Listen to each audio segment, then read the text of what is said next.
પાણી છોડતા એ કીધું કે હવે આજથી અયોધ્યાના રાજ્યનો તારે ત્યાગ કરવાનો છે હરિશ્ચંદ્ર. આ અયોધ્યાનું રાજ્ય ઉપર હવે તારે રહેવા માટેનો કોઈ અધિકાર નથી. હું તને નગરથી મુક્ત કરું છું, તમારે જ્યાં જવું ત્યાં જતા રહો. પણ હરિશ્ચંદ્ર પાસે કોઈ પણ જાતનો સંતાપ નહીં, કોઈ પણ જાતનું દુઃખ નહીં. હરિશ્ચંદ્ર તારામતી પોતાની પત્નીની સાથે તારામતીને લઈ અને કાશી નગરી તરફ પ્રયાણ કરે છે. કાશીની નગરી એ પરમાત્મા શંકરનું સ્થાન છે. કાશી નગરીની અંદર જઈ અને પોતે પત્ની તારામતી અને પુત્ર રોહિત સાથે તૈયાર થયા.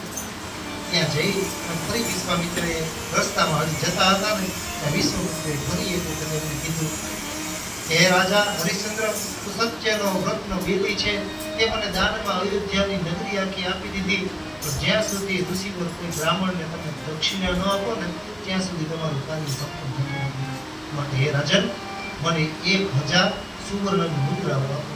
હવે ઘરથી ખાલી એમનો 2 કપડાં પહેરીને જે નીકળી ગયો તેની પાસે કેવી સુવર્ણની મુદ્રાઓ? આ સુવર્ણની મુદ્રાઓ દક્ષિણામાં માગી. એ વખતે હરિશ્ચંદ્રએ કહ્યું કે મહારાજ, મારી પાસે અત્યારે હાલમાં તો કશું છે જ, પણ આપ મને 1 માસની મુદત આપો. 1 માસના અંતે હું આપને ત્યાં આવી અને 1000 સુવર્ણની મુદ્રાઓ હું તમને દાનમાં આપીશ.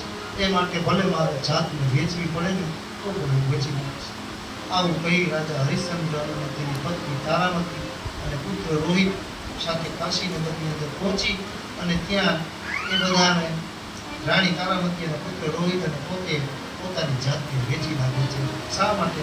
તો કે બ્રાહ્મણના કુળના તેજસ્વી એવા ઋષિવરને 1000 સુવર્ણની મુદ્રાઓ આપી છે ને, આ મુદ્રાઓ આપવા માટે થઈ અને આપણે બધા વેચાય અને પોતપોતાનું કામ કરીને એમાંથી જે કંઈ પણ દ્રવ્ય કિંમત મળે ને એ દ્રવ્ય કિંમતમાંથી આપણે 1000 સુવર્ણની મુદ્રા લઈ અને ઋષિવર બ્રાહ્મણના ઋણમાંથી આપણે મુક્ત થવાનું છે.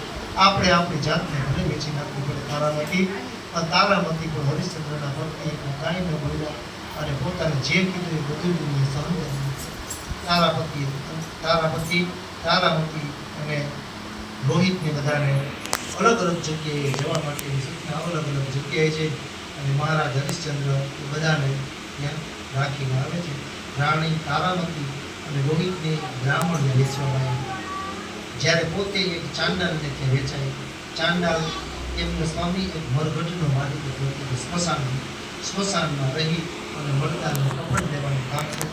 આ મરઘટના મરદાનું કપડ લેવાનું કામ હરિશ્ચંદ્ર રાજાને એક અયોધ્યાનો છત્રપતિ સમ્રાટ, અને એ સમ્રાટને આજે પોતાના વચનને પાળવા માટે, પોતાના સત્યતાને સાચવવા માટે થઈ અને